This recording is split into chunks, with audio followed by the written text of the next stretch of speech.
This is December 28th, 2024, and this is the last week of Patrick Lecture 15, which is influences between the world of spirit and the material world. And in this section, the guide talks about how the material world, our world, we, influence spirit. And he starts this off by saying that it's usually spoken of the other way around, how spirit influences us, but that it goes both ways because it would have to go both ways. That's the organic reality. If it only went one way, there'd be a stasis, a stagnancy to that. Now, how can we influence spirit? The guide suggests a few ways. He talks about, first of all, that spirit can learn by watching us. Now, we've just had a conversation in the group that is meeting right now, and that conversation had to do with how do we understand this material? How do we understand they can learn from watching us? How do they watch us? How do they learn? These are things that we won't know. These are outside human experience, but we can feel into it. Why? How? Because the idea is, and this very lecture talks about, the earth material world was created from spirit, and therefore we contain elements of spirit. The short version of that is as above, so below, as below, so above. So we will have imitated some spiritual concepts here that exist in the world of spirit, but of course not the same way. And we will create them poorly, whereas they are not done poorly in the world of spirit. Example, the justice system. We're looking for justice, but we have to adhere to the rule of law or our feelings, both of which can be flawed in individual circumstances. And what this does is this leads us to suspect that divine law is also flawed. And that's a projection that takes our, I'm going to use the word inferior flawed system, and projects it into the wider universe. And that's not fair. That's not fair to spirit. So in spirit, they're not blind like we are. They know who did it. They even know why somebody did it. They know how they did. They know everything. They're not guessing, and they're not trying to prove anything. And the karmic system, however that works, is automatic. So they're not even meting out punishment. They're just trying to support the being who is going through a healing crisis, flailing around, not quite ready to listen yet, until they're ready to listen. You see, I can only describe this using a human example because that's all I have. If I step out of my human mind and I start inventing stuff, I'm afraid that I would be in fantasy because I don't have any feedback mechanism on that, or the feedback I have is limited. So I'm guessing a little bit. How do we guess? We use our intuition. We are part of the divine order. We are part of the divine universe. We occupy a certain level of development of that system. But that means I have a divine core, and it has access to some of this. And I have some access. And this is where we say things like, I know. How do you know? I don't know how I know, but this I know, this I'm certain of. Now, we can claim that and be wrong. We can claim it and be biased or prejudiced. Or we can claim it because we're feeling into some truth. We're not quite able to verbalize it.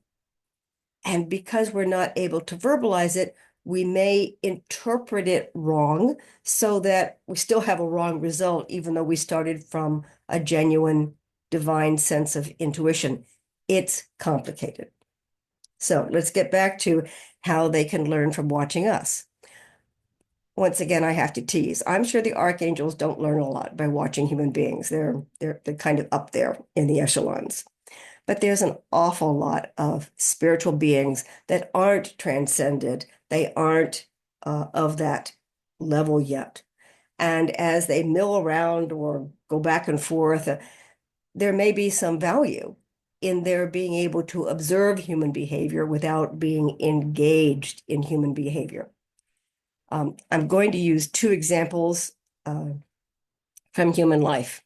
One is that children kind of exist in a world of their own. They're not connected to the adults in terms of worrying about the same things or being prescient and seeing a problem 3 weeks down the road. They're insulated from some of that. So there's a place where they sit and observe us. They're learning how to be human beings, and then they try it out for themselves. At the other end of the spectrum are the elderly, who tend to slow down, take things easy, spend more time in support service to others, or observation, or quiet activities. So on both ends of the human life, there's a place of pulling back and observing and gaining something from that experience. If we can do that as human beings, why can't spirits do that? Why can't they take a needed break from the cycles of learning and transformation and watch for a while?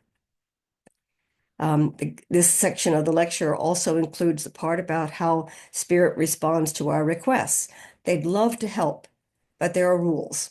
And one of the rules is that the being needs to ask for the help, not on everything, but on support in making a transitional leap.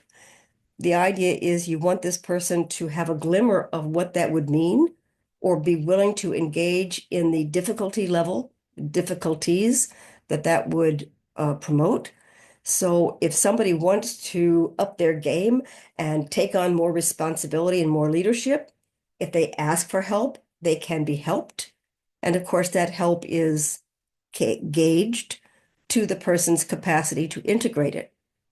So that when I ask for help, I may want a lot of help. I may want to boost up in a hurry to a new level, and that may not be in my best interest.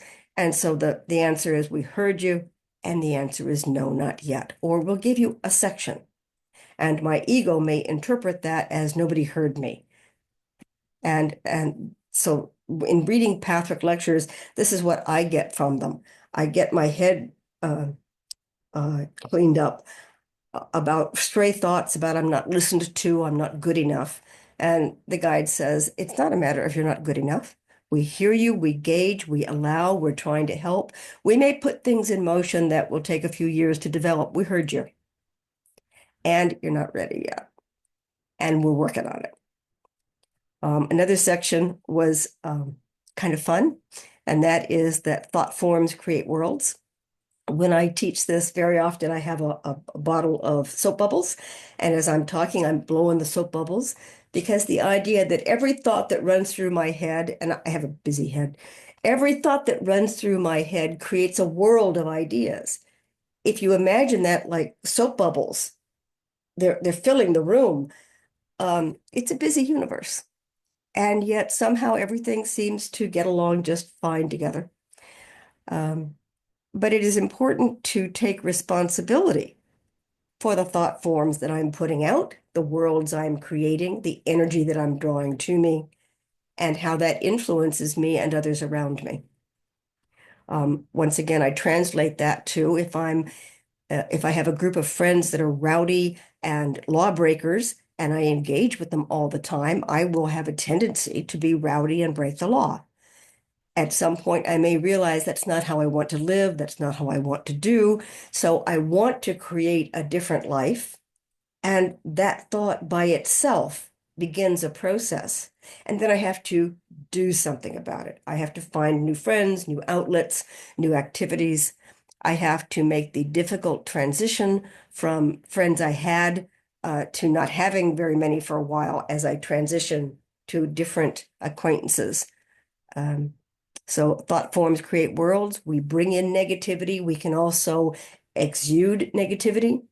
We bring in positive thoughts, and we can exude positive thoughts. And this is how we affect the world of spirit, as well as the world of spirits living on this sphere. And the guide closed with, you are part of the divine plan. That gets forgotten a lot.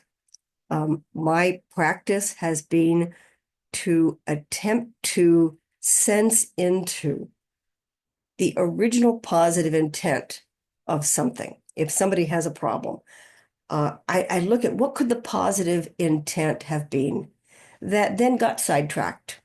I use the word shanghaied a lot. It's a politically incorrect phrase, but there are some things you grow up with that are hard to get rid of, but they get kidnapped, they get absconded with.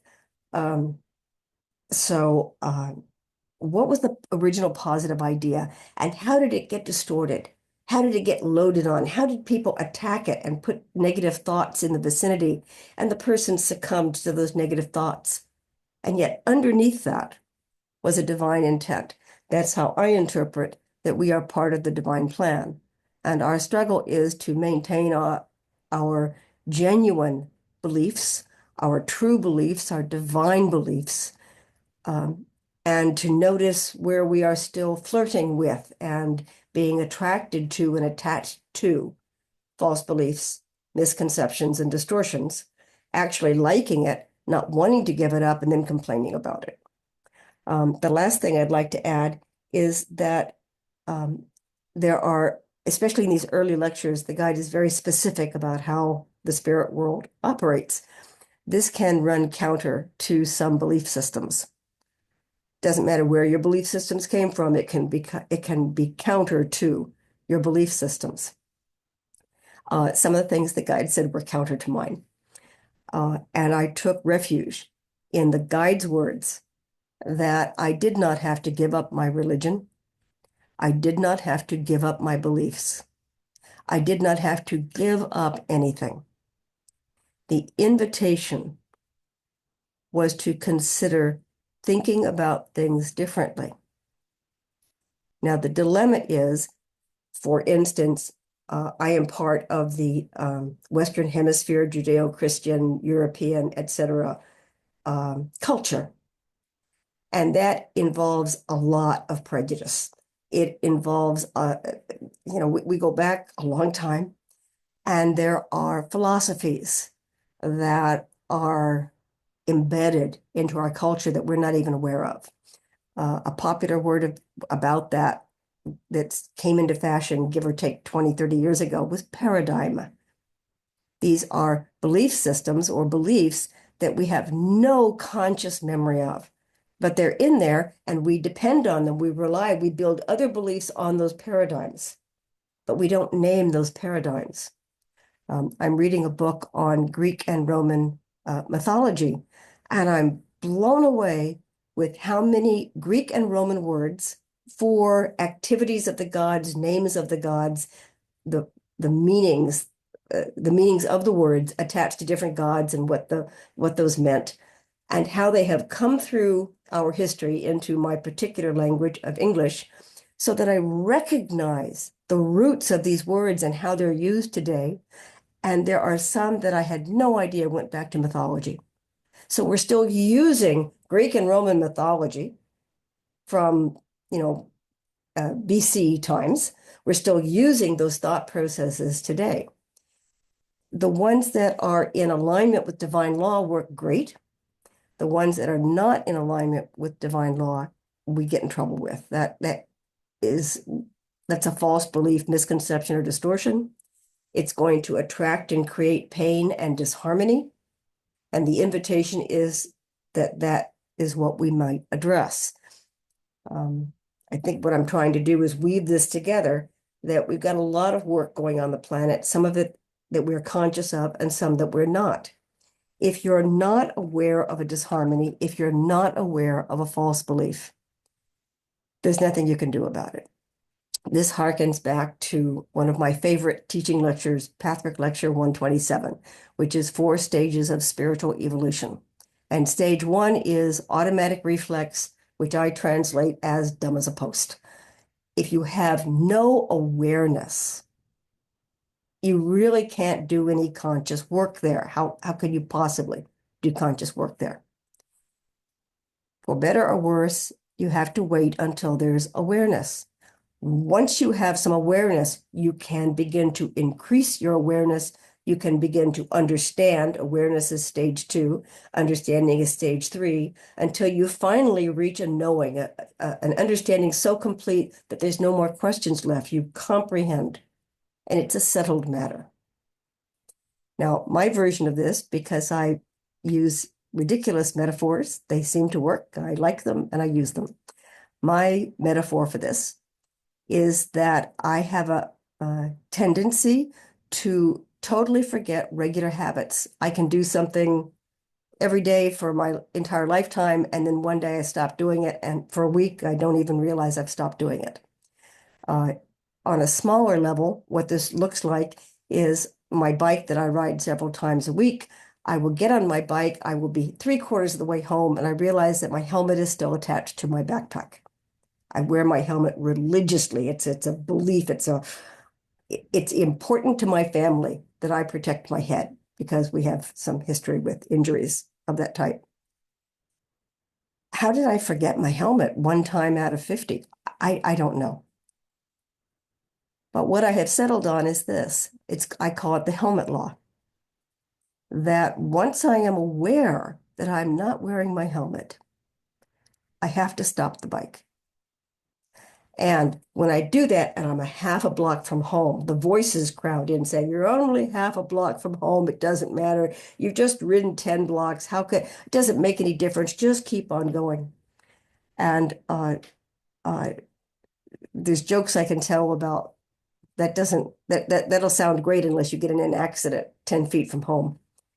But my point is this. There's nothing I can do about having something go completely out of my mind. I'm not conscious of it. I'm not aware of it. But once I am aware, I can do something about it. And I can have a rule that says once you're aware, that's it. We stop, we put the helmet on. Rather than berate myself for the absent-mindedness, I just, once I remember, I do what I believe is the right thing to do. I don't know what else any of us can do except that.